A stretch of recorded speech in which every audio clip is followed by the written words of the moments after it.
তো আজ কথা বলবো টক্সিক মানুষদেরকে নিয়ে। এই টক্সিক মানুষদের মধ্যে অধিকাংশ মানুষ কিন্তু নার্সিসিস্ট হয়ে থাকে। এই নার্সিসিস্ট নিয়ে একটি গল্প আছে। কথিত আছে, নার্সিসাস নামে এক সুদর্শন যুবক ছিল। ইকো নামে এক দেবী তাকে প্রেম নিবেদন করেছিলেন, কিন্তু সেই যুবক তা অস্বীকার করায় দেবী তাকে অভিশাপ দেন যে একসময় নার্সিসাস নিজের রূপের দেমাকে নিজেই শেষ হয়ে যাবে। হলোও তাই।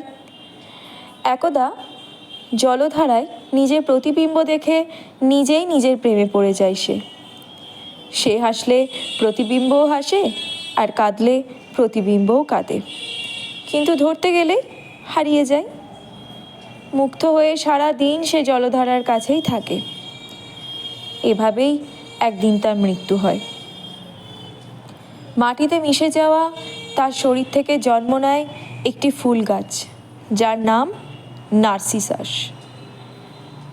গল্পটা সত্যি কি মিথ্যা তার কোনো প্রমাণ নেই, তবে অতিরিক্ত আত্মপ্রেমকে একটি মানসিক সমস্যা বা নার্সিসিজম বলা হয়।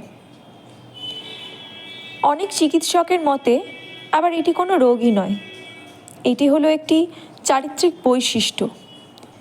1914 সালে সিগমুন্ড ফ্রয়েডের নার্সিসিজমের উপর লেখা একটি রচনা প্রকাশের পর থেকে নার্সিসিজম ধারণাটি আরও জনপ্রিয়তা লাভ করে। 1920 সালে আমেরিকান জার্নাল অফ সোসিওলজিতেও কিন্তু এর বর্ণনা পাওয়া যায়।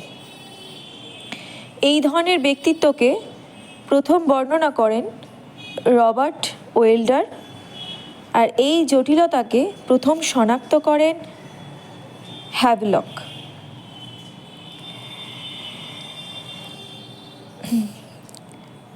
এলিস 1898 সালে এই রোগের অনেক রকম লক্ষণ দেখা যায় এরকম বলেন হ্যাভলক এলিস, যেমন স্বার্থপরতা, উদাসীনতা, লজ্জার অভাব, অধিভৌতিক ভাবনা, ঔদ্ধত্য, হিংসা, পাশবিকতা, বশ্যতা প্রাপ্তির উচ্চাভিলাষ, ঠকবাজি, সীমাহীন অধিকারবোধ, অন্যের কাছে অতিরিক্ত আদায় করার বাসনা, অপরকে ছোট চোখে দেখা, দোষারোপ করার প্রবণতা ইত্যাদি। এরা নিজেদেরকে নিয়ে এত বেশি চিন্তিত থাকেন যে অপরের কথা ভাবার প্রয়োজন বোধ করেন না। নিজের ভুল ত্রুটিকে অত্যন্ত তুচ্ছ করে দেখেন এবং অন্যের ক্ষেত্রে যেটার কোনো ক্ষমা হয় না। এরা কারোর প্রতি সন্তুষ্ট হয় না, কারণ এরা নিজেদের পৃথিবীর শ্রেষ্ঠ সুদর্শন বা সুদর্শনা মনে করার পাশাপাশি নিজেদের সবার চাইতে সব বিষয়ে সেরা বলে মনে করে থাকেন। তাই পরকীয়া বা অবৈধ যে কোনো কাজ তাদের কাছে খুবই সাধারণ বা একদমই বৈধ একটি ব্যাপার। তাই বিন্দুমাত্র লজ্জাবোধ তাদের মধ্যে কাজ করে না বা করতে পারে না। আপনি যদি মনে করেন ভালো ব্যবহার করে কিংবা ঝগড়া অশান্তি করে এদের মোকাবিলা করবেন, তাহলে কিন্তু তার রেজাল্ট হবে বিগ জিরো। এরা অতিরিক্ত হিংসাত্মক মানসিকতার হয়ে থাকে, যার কল্পনা সাধারণ মানুষ করতেই পারে না। আপনি যদি মনে করেন সব কিছু মেনে নেবেন, তাহলেও আপনি এদের ইচ্ছার কৃতদাস যে কখন হয়ে যাবেন নিজেও বুঝে উঠতে পারবেন না। আর যদি মনে করেন নিজেকে কষ্ট দেবেন, তাহলে বলে রাখি এতেও কিন্তু আপনি তার মনে সহানুভূতি সঞ্চার করতে ব্যর্থ হবেন, কারণ এরা অত্যন্ত নিষ্ঠুর এবং সহানুভূতিহীন হয়ে থাকে। উল্টে আপনাকেই সমস্ত পরিস্থিতির জন্য দায়ী থাকতে হবে ভবিষ্যতে। তাই ভুলে নিজের ক্ষতি করার কথা মাথাতেও আনবেন না। যেহেতু এরা নিরাপত্তাহীনতায় ভোগেন, সেহেতু এরা সব সময় চেষ্টা করবে আপনাকে দোষী সাব্যস্ত করতে। এরা এতটাই নিজেদেরকে ভালোবাসে যে বারবার আপনাকে উপলব্ধি করাবে যে সে আপনার থেকে অনেক ভালো সঙ্গী পেতে পারত এবং আপনাকে পেয়ে সে মোটেও সুখে নেই। এরা নিজের থেকে বেশি সফল কাউকেই মেনে নিতে পারে না। কখনো আপনি এদের আত্মীয় স্বজন কিংবা বন্ধুবান্ধব এর কাছে ভুলেও এদের নামে কিছু বলতে যাবেন না, কারণ নিজেকে বাঁচাতে এরা আপনাকে নানান অপবাদ দেবে।